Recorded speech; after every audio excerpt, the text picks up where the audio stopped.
আসসালামু আলাইকুম সুপ্রিয় ছাত্রছাত্রীরা, আশা করি সবাই ভালো আছো।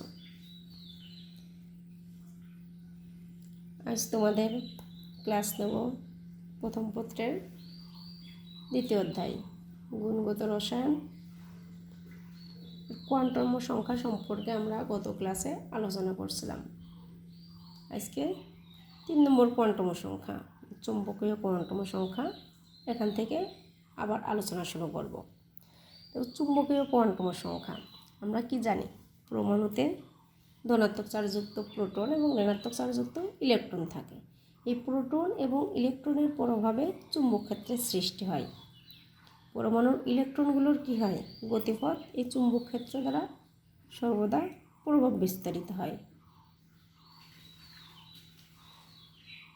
চুম্বক ক্ষেত্র দ্বারা যে ইলেকট্রনের প্রভাব বিন্যস্ত থাকে, এইটিকে বোঝানোর জন্য যে কোয়ান্টাম সংখ্যা ব্যবহার করা হয় সেটাই আমার চুম্বক কোয়ান্টাম সংখ্যা। তো আমরা এক কথায় বলতে পারি যে কোয়ান্টাম সংখ্যা দ্বারা কোনো শক্তি স্তরের ত্রিমাত্রিক দিকবিন্যাস নির্দেশ করে তাকে চুম্বকীয় কোয়ান্টাম সংখ্যা বা ম্যাগনেটিক কোয়ান্টাম সংখ্যা বলে। এই চুম্বকীয় কোয়ান্টাম সংখ্যাকে এম দ্বারা প্রকাশ করা হয়। দেখো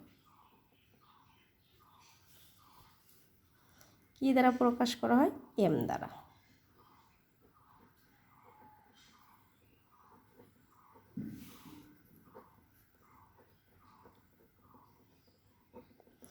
দেখো এম এর মান সহকারী কোয়ান্টাম সংখ্যা কি হয়? এম এর মানটা এল এর মানের উপর নির্ভরশীল থাকে।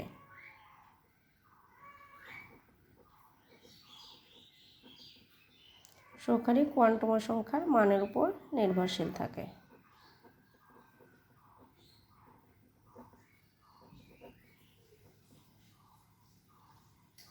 এম এর মান কত হবে? এম এর মানটা হবে, এর মান আমার কত হবে? মাইনাস এল সহ, মাইনাস এল থেকে 0 সহ প্লাস এল পর্যন্ত। আমরা বলতে পারি 0 সহ বা 0 সহ প্লাস মাইনাস এল, একই কথা। এটাই কিন্তু আমার এম এর মান।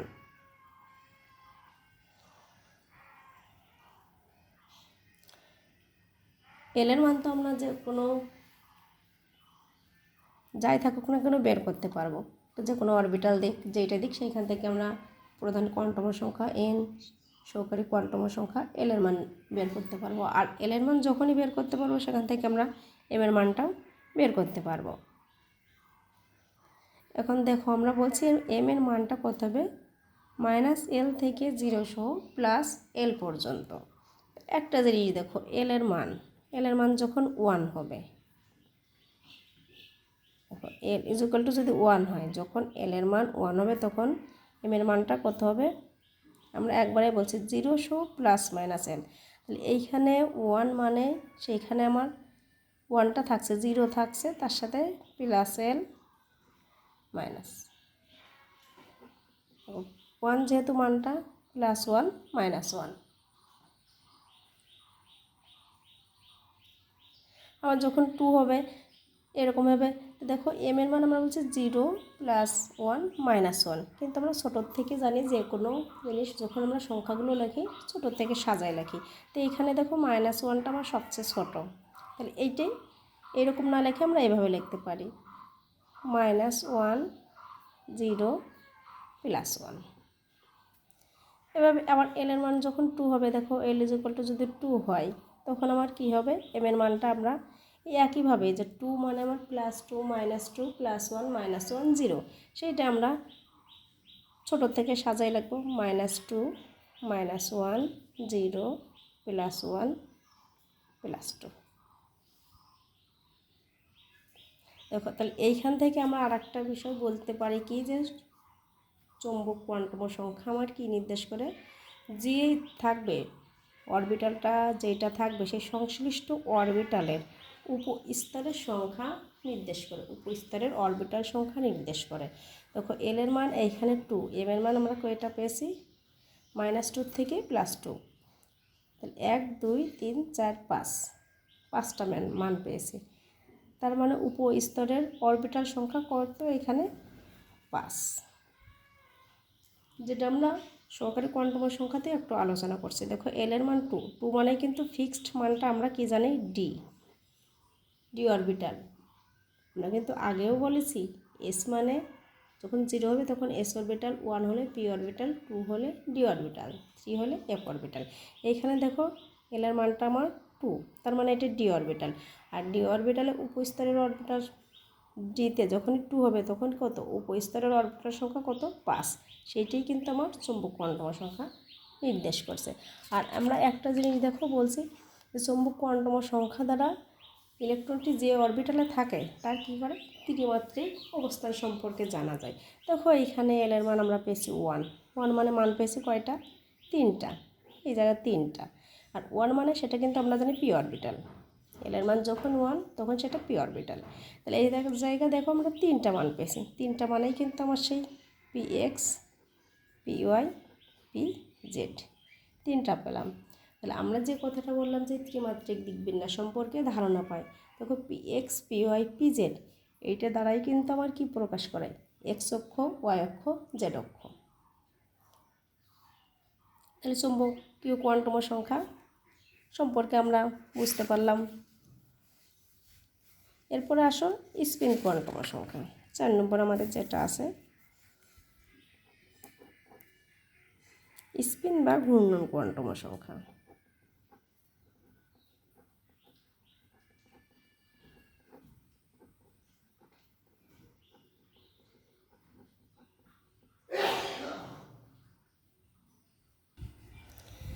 ঘূর্ণন কোয়ান্টাম সংখ্যা কি, যে কোয়ান্টাম সংখ্যা দ্বারা যে ইলেকট্রনটা ঘুরছে সেটা চৌম্বক ক্ষেত্রের দিকে না বিপরীত দিকে এটা নির্দেশ করে, সেটাই ঘূর্ণন কোয়ান্টাম সংখ্যা।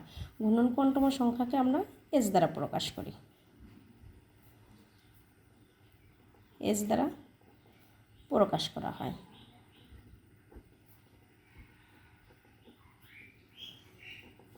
আর এর মানটা কেমন হয় প্লাস মাইনাস হাফ। মানগুলো যেমন আমার বের করতে হয় এল বা এন যেটা হোক না কেন সহকারী কোয়ান্টাম সংখ্যা, ম্যাগনেটিক কোয়ান্টাম সংখ্যা বের করে নিতে হয়। আর এখানে আমার ঘূর্ণন কোয়ান্টাম সংখ্যা বা স্পিন কোয়ান্টাম সংখ্যার মানটা আমার কত ফিক্সড, কিন্তু এস এর মান প্লাস মাইনাস হাফ। এখন দেখো ঘড়ির কাঁটার দিকে যখন ঘুরবে তখন আমার কী হবে প্লাস হাফ হবে, আর যখন বিপরীত দিকে ঘুরবে তখন মাইনাস হাফ হবে। এখন আমরা আসি যে কোন অরবিটাল সম্ভব কোন অরবিটাল অসম্ভব, সেটা আমরা কিভাবে বুঝবো।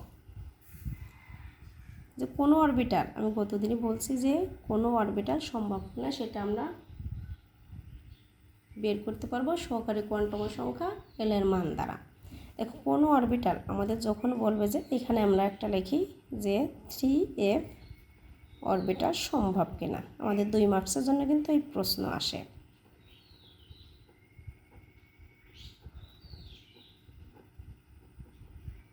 কি না ব্যাখ্যা করো। যখন আমার এইরকম প্রশ্ন থাকবে আমরা প্রথমে কি বলবো যে কোনো অরবিটাল সম্ভব কিনা তা নির্ণয় করা হয় সহকারী কোয়ান্টাম সংখ্যা এল এর মান দ্বারা। আমরা কিন্তু প্রথমে এই লাইনটা লিখে নেব যে কোনো অরবিটাল সম্ভব কিনা তা নির্ণয় করা হয় সহকারী কোয়ান্টাম সংখ্যার মান এল দ্বারা। সহকারী কোয়ান্টাম সংখ্যার তারপর লিখবো সহকারী কোয়ান্টাম সংখ্যার মান যে এল এর মান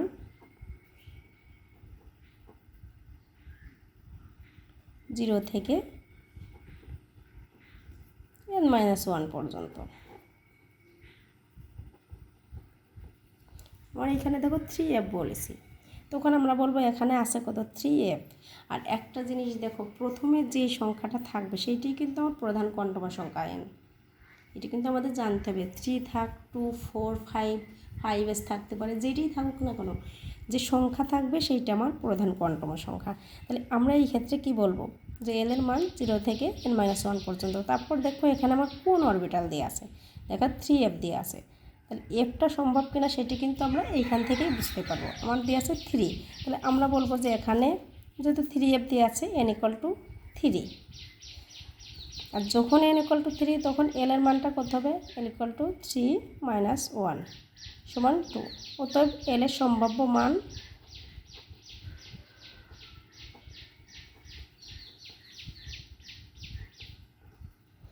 সম্ভাব্য মান আমরা বলছি 0 থেকে এত পর্যন্ত, তাহলে 0 1 2। দেখো এই 3 জন্য এল এর মান পেয়েছি আমরা 0 1 2। এখন আমরা আরেকটা বিষয় জানি, 0 মানে কত, S orbital, 1 P orbital, 2 D orbital. কিন্তু আমার দেখো এইখানে দিয়ে আছে 3 এফ অরবিটাল। তাহলে এফের জন্য আমার মানটা কত লাগবে, এই এফের জন্য মানটা লাগবে আমার 3। এফ অরবিটাল হতে গেলে এল এর মান 3 লাগবে। কিন্তু এইখানে দেখো 3 নেই, শুধু আছে 0 1 2। তার মানে S orbital, P orbital, D orbital সম্ভব, এফ অরবিটাল সম্ভব না। আমরা এরপরে কি বলবো, যে যেহেতু এফের জন্য মান প্রয়োজন 3, যেটা এখানে উপস্থিত নেই, সুতরাং 3f অরবিটাল সম্ভব না। এভাবে যে কোনো কোন অরবিটাল সম্ভব কিনা, যে কোনোটাই দিক না কেন আমরা পারবো, অতএব 3f অরবিটাল সম্ভব না, সম্ভব না। 2d অরবিটালও দিতে পারে সম্ভব কিনা, বা 5s অরবিটাল সম্ভব কিনা, যেটাই দিক না কেন আমরা এইভাবে মানটা বের করব। একটা জিনিস দেখো, আমার যদি বলতে পারে 5p অরবিটাল সম্ভব কিনা, 5p অরবিটাল সম্ভব কিনা, তখন আমরা কিন্তু একই নিয়মে যে কোনো অরবিটাল সম্ভব কিনা সেটা নির্ণয় করা যাবে সহকারী কোয়ান্টাম সংখ্যার মানের উপর। তারপরে এই মানটা দেবো সহকারী কোয়ান্টাম সংখ্যা, এল এর মান কত হবে 0 থেকে n-1। এই ক্ষেত্রে আমরা বলবো n = 5। প্রথমে যে সংখ্যা সেটি কিন্তু প্রধান কোয়ান্টাম সংখ্যা, আর প্রধান কোয়ান্টাম সংখ্যাকে আমরা প্রকাশ করছি n দ্বারা, n = 5। তাহলে এখানে n = যখনই 5, l = কত হবে আমার 0 1 2 3 4। পি এর জন্য তারপর দেখো যেটা থাকবে পি অরবিটালের জন্য এল এর মান লাগবে কত 1। এখানে 1 উপস্থিত, সুতরাং পি অরবিটাল সম্ভব। যেটা আমার বলবে যে অরবিটাল, ঠিক আমরা সেভাবেই দেখব যে কোন অরবিটাল সম্ভব, কোন অরবিটাল সম্ভব কিনা।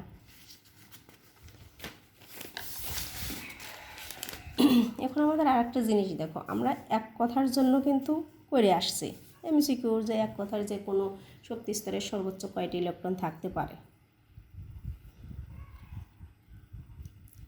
তৃতীয় শক্তি স্তর বা দ্বিতীয় শক্তি স্তর, এম শেল, কে শেল, আমরা প্রধান কোয়ান্টাম সংখ্যা যখন পড়ে আসে সেই সময় কিন্তু আমরা আলোচনা করছি যে শক্তি স্তরে সর্বোচ্চ কতটি ইলেকট্রন থাকতে পারে।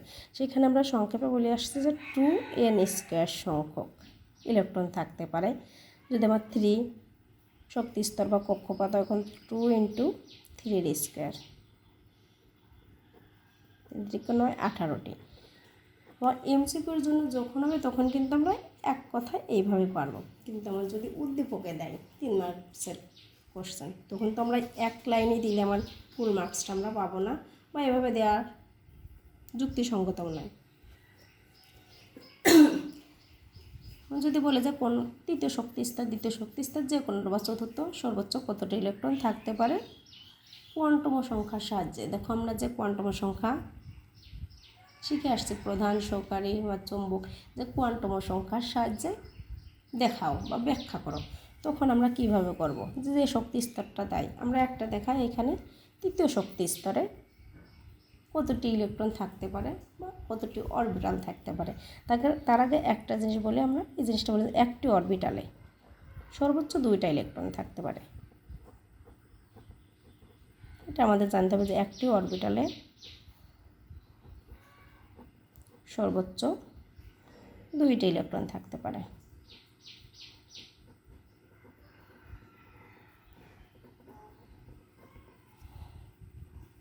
তাহলে অরবিটাল সংখ্যা যত হবে ইলেকট্রন সংখ্যা তার থেকে বেশি হবে। দেখো আমরা একটু ব্যাখ্যা আসি। পি উপস্তরে দেখো আমরা কয়টা পেয়েছি, অরবিটাল সংখ্যা উপস্তরে 3টে, যে P X, P Y, P Z. Orbital সংখ্যা কিন্তু এই 3টা কিন্তু আমার অরবিটাল।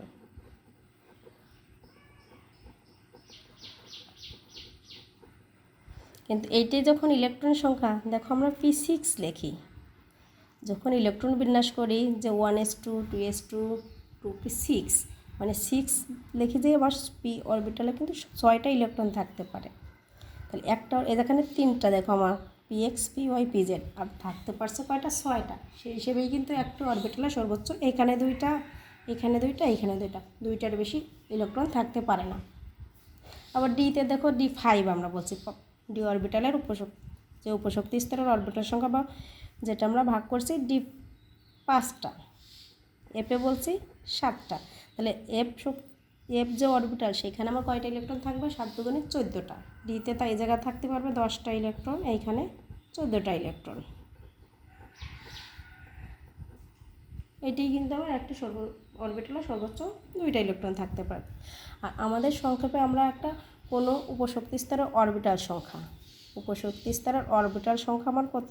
12+1। এটা সহকারী কোয়ান্টামের সংখ্যা যখন পড়াই তখন কিন্তু আমরা বলছি এটা কি কোনো উপশক্তি স্তরের অরবিটাল সংখ্যা।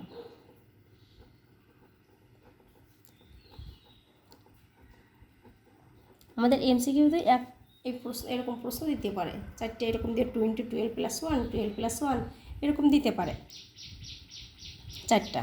সেই কারণে আমরা এই মানগুলো মানে সূত্রটা যে অরবিটালে কোনো উপশক্তি স্তরের অরবিটাল সংখ্যা,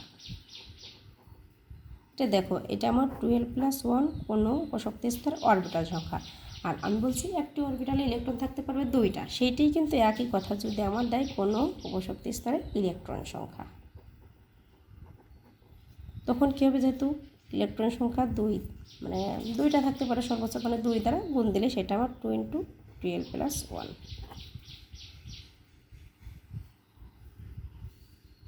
অরবিটাল সংখ্যা যা হবে ইলেকট্রন সংখ্যা তার থেকে ডাবল হবে। এটা কিন্তু আমাদের মনে রাখতে হবে।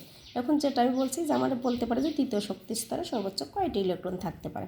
তখন তৃতীয় শক্তি স্তর বা যেটা তৃতীয় শক্তি স্তর বলতে আমার কী হয়? KLM, এমটা বলতে পারে, MN যে কোনোভাবে দিতে পারে।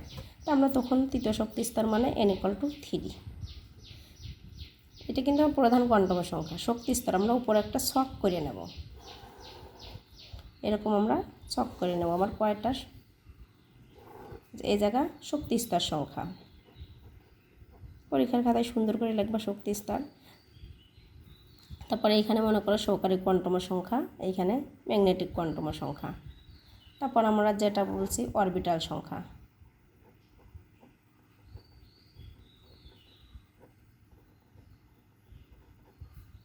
তারপর আমার ইলেকট্রন সংখ্যা। আমার কিন্তু এইখানে ইলেকট্রন সংখ্যা নির্ণয় করতে বলছে, যে ইলেকট্রন সংখ্যাও নির্ণয় করতে বলতে পারে, অরবিটাল সংখ্যাও বলতে পারে। একই কথা কিন্তু, অরবিটাল হলে এই পর্যন্ত রেখে দেবো, আর ইলেকট্রন সংখ্যা যখন বলবো তখন পরেরটা ইলেকট্রন সংখ্যা বা অরবিটাল সংখ্যা তোমার যে কয়টা, তারপরে তুমি বলতে পারো আমরা জানি একটি অরবিটালে সর্বোচ্চ 2টা ইলেকট্রন থাকতে পারে, অরবিটাল সংখ্যাকে 2 দ্বারা গুণ দিলে হবে। দেখো শক্তি স্তর n, আমরা যেহেতু বলছি তৃতীয় শক্তি স্তরে, তাহলে n তখন l এর মানটা আমার কত হবে? 0, যেটা আমরা 0 1 2। দেখো যখন আমার বলবে যে কোয়ান্টামের সংখ্যার সাহায্যে দেখাও কতটি ইলেকট্রন থাকতে পারে, তখন কিন্তু আমরা এটি সহকারী কোয়ান্টামের সংখ্যাকে আলাদা আলাদা করব, কারণ আমার ইলেকট্রন সংখ্যা নির্ণয় করতে হবে। 0 1 2, তাহলে 0-র জন্য m এর মান কিন্তু শুধু 0ই থাকবে, কারণ m এর মান আমরা আগেই বলে আসছি 0 সহ +- l। দেখো এখানে 1, তাহলে এখানে আমার 0 সহ +- lটা দেখাই -1 0 +1। এটির ক্ষেত্রে -2 -1 0 +1 +2। অরবিটাল সংখ্যা 12+1, এটা কিন্তু আমরা করতে পারি। 12+1 করলেও কিন্তু এইখানে 12 2 × 0 +1 1 হচ্ছে। আবার তুমি একইভাবে বলতে পারো এই জায়গায় m এর মান যে কয়টা অরবিটাল সংখ্যা সেই কয়টা। m এর মান কয়টা? এই জায়গায় একটা, তাহলে অরবিটাল সংখ্যা একটি। এখানে m এর মান 3টা, অরবিটাল সংখ্যা 3। এখানে দেখো 5টা, অরবিটাল সংখ্যা 5। তাহলে টোটাল অরবিটাল আমার কত হচ্ছে? 9। এই জায়গা থেকে তুমি কিন্তু পরে লিখতে পারো একটি অরবিটালে 2টি ইলেকট্রন থাকতে পারে 18, কিংবা এখানে তুমি ইলেকট্রন সংখ্যা আমরা কি জানি 2 × 12+1, অরবিটাল সংখ্যার ডাবল। তাহলে এইখানে 2, এখানে 3টা আছে মানে 6টি, এখানে 5টা আছে মানে অরবিটাল 5, ইলেকট্রন সংখ্যা 10 মানে 18টি। এভাবে আমরা বের করতে পারবো। যদি চতুর্থ শক্তি স্তর বলে তখন কিন্তু এখানে n = 4 হবে, এখানে 3, l এর মান 3 দিয়ে আমরা আরেকটা স্তর নিচেই করব। এভাবে আমরা কোনো শক্তি স্তরে কয়টি অরবিটাল থাকতে পারে সেটাও নির্ণয় করতে পারবো। সবাই ভালো থাকো, সুস্থ থাকো, আগামীতে আবার কথা হবে। আল্লাহ হাফেজ।